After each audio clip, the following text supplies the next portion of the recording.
Pemirsa, memasuki musim kampanye pemilu, Pusat Pelaporan Transaksi Keuangan PPATK menemukan adanya transaksi mencurigakan terkait pemilu 2024. Transaksi terkait pemilu ini disebut naik hingga 100%, yang nilainya mencapai triliunan rupiah.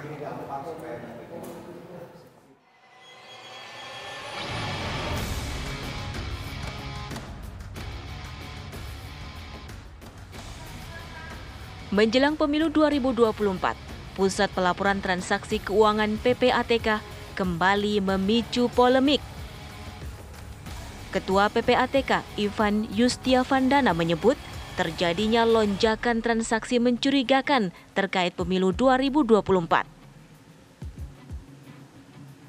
Pekan lalu, Kepala PPATK menyebut pihaknya mendapat lonjakan pelaporan transaksi mencurigakan hingga 100% terkait pemilu 2024.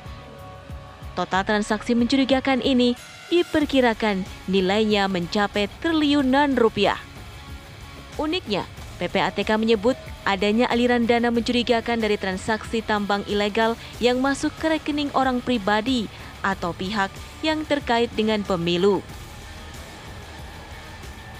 Menanggapi hasil laporan PPATK ini, Sekjen PDIP Hasto Kristianto meminta agar PPATK segera menindaklanjuti laporan tersebut ke aparat penegak hukum.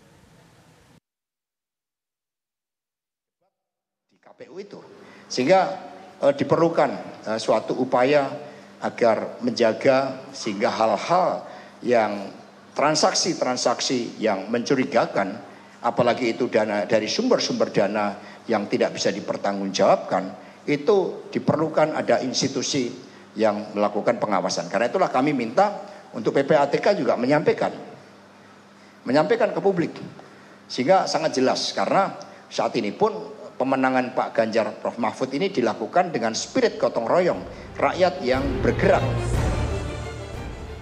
Sementara Timnas Anies Muhaimin justru merespon hati-hati isu dana gelap terkait dengan kampanye pemilu 2024. Dari dulu PPATK selalu meluncurkan isu-isu yang pada akhirnya tidak jelas juntrungannya.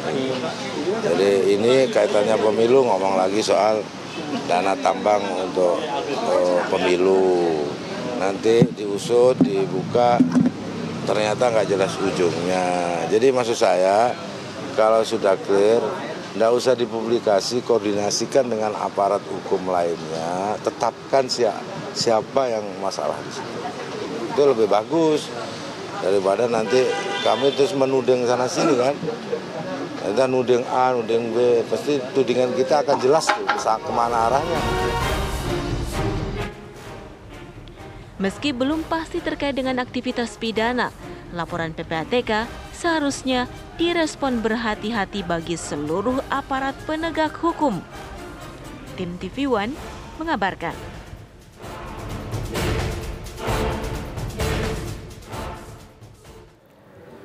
Pemirsa, PPATK menyebut temuan dugaan aliran dana kampanye janggal senilai lebih dari 1 triliun sudah dilaporkan ke KPU dan juga Bawaslu. Data SIR menyebut data yang dikirimkan sudah jelas, namun pihaknya bersedia jika KPU dan Bawaslu membutuhkan pendalaman data terkait temuan tersebut. Ya, jadi memang kita menemukan ya adanya transaksi keuangan mencurigakan yang digunakan untuk membiayai pemilu. Dan uang itu berasal dari tindak pidana ilegal seperti illegal mining, juga ada kejahatan di bidang lingkungan, korupsi, dan lain-lain. Dan jumlahnya cukup signifikan nih Mas, ada 1 triliun lebih ya. Kalau data itu memang ya tidak rigid ya, terinci, dan data itu memang sifatnya umum. Tapi sudah cukup komprehensif ya, untuk dapat memetakan persoalan. Kalau memang masih kurang dianggap atau masih belum perlu informasi tambahan, kami sangat bersedia untuk menambah informasi yang ada, apa yang dibutuhkan. Karena memang kan berproses juga gitu. Kita kasih lengkap juga kalau tindak lanjutnya ini kan bisa. Jadi intinya apapun kekurangan yang ada kita bisa lengkapi. Dan sejauh ini memang cukup bagus ya koordinasi yang sudah kita lakukan. Lalu seperti apa rincian temuan PPATK terkait transaksi mencurigakan terkait pemilu dan juga bagaimana aturannya? Berikut informasinya pemirsa.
Transaksi janggal senilai triliunan rupiah terendus di antara ribuan rekening calon anggota legislatif dan pengurus partai politik.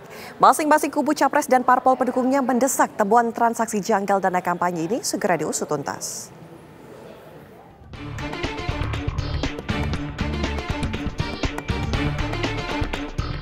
Transaksi janggal senilai triliunan rupiah terendus di antara ribuan rekening calon anggota legislatif dan pengurus partai politik.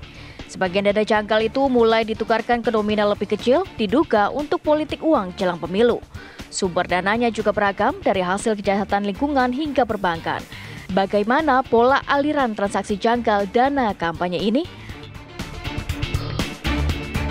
Kita melihat transaksi janggal itu meningkat lebih dari 100% ya, dengan angka mencapai 1 triliun lebih, begitu Mbak.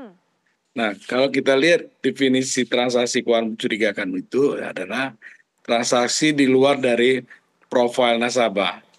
Kalau nasabah itu selama ini misalnya per bulannya mutasi debit kredit di rekeningnya itu 100 juta, ini tiba-tiba melonjak 100% di atasnya, sampai miliaran, bahkan puluhan miliar. Seperti itu kira-kira yang kita lihat ya. Baik. Nah, kemudian kan dari peraturan yang ada itu pihak ya, para perorangan maupun lembaga untuk menyumbang ke partai kan harus melalui RKDK ya, rekening khusus dana kampanye.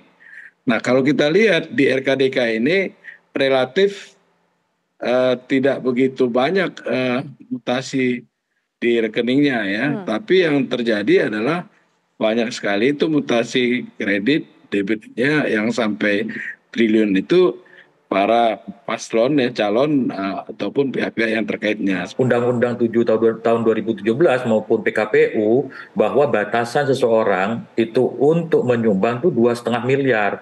Nah, kalau memang satu orang aja nyumbang 1 miliar itu sudah dapat baliho bejibun gitu.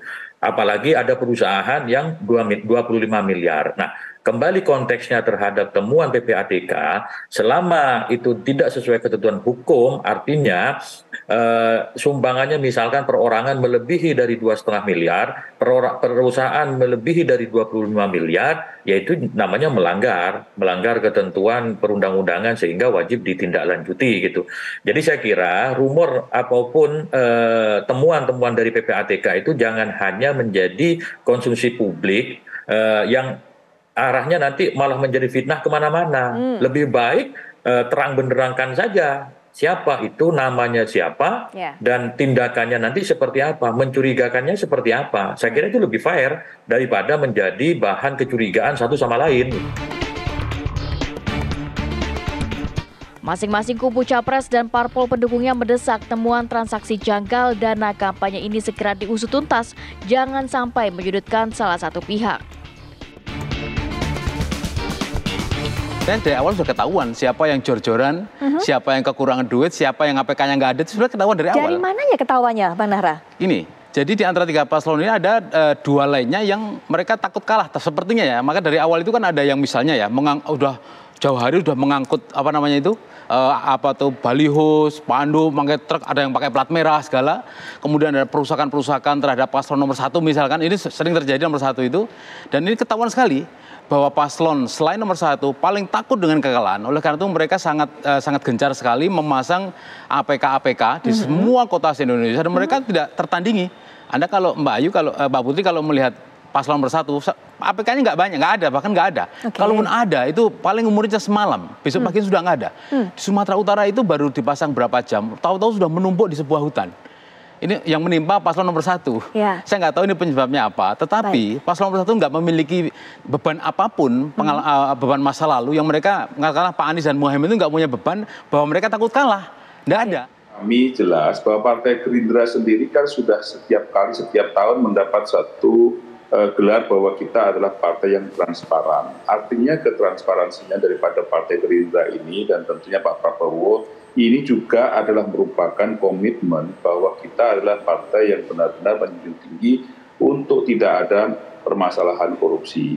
Dan kita sudah berpengalaman bahwa dua kali Pilpres pun, dan sekarang Pilpres yang sekarang, kita juga sudah tahu bahwa bagaimana ke bagaimana kita harus bergotong royong untuk yang namanya melakukan pilpres ini. Jadi saya kira ini kita dengan apa yang ada pada kami dengan kader-kader kami di seluruh Indonesia, kita selalu bergotong royong. Jadi kita dana-dana kampanye yang dilaporkan dan kita setiap caleg itu juga melaporkan dana-dana kampanye kepada KPU, itu adalah juga bagaimanapun mereka terbebani oleh adanya baliho-baliho, dan itu pun semuanya dilaporkan, dan ini adalah dana pilpres pun juga termasuk pada mereka yang harus mereka itu adalah melakukan gotong royong. KPU juga masih mendalami temuan PPATK soal transaksi mencurigakan dana kampanye peserta pemilu 2024. Saya kira apa yang disampaikan oleh PPATK memang perlu ditindaklanjuti baik oleh KPU ataupun oleh Bawaslu. KPU karena kenapa? KPU nanti yang akan memberikan laporan dana kampanye dari peserta pemilu kepada kantor akuntan publik. Nah, kantor akuntan publik itulah yang akan melakukan audit. Apa yang ditemukan oleh PPATK bisa menjadi komparasi dalam proses audit yang dilakukan kantor akuntan publik. Terhadap Bawaslu salah satu kewenangannya adalah mengawasi laporan dana kampanye. Nah, di dalam pengawasan itu tentu Bawaslu harus menegakkan aturan di dalam Undang-Undang Pemilu kita. Undang-Undang Pemilu kita mengatur bahwa semua dana kampanye itu harus dilakukan pencatatan dalam rekening khusus dana kampanye. Jadi pintu masuk untuk pembiayaan kampanye itu hanya boleh rekening khusus dana kampanye.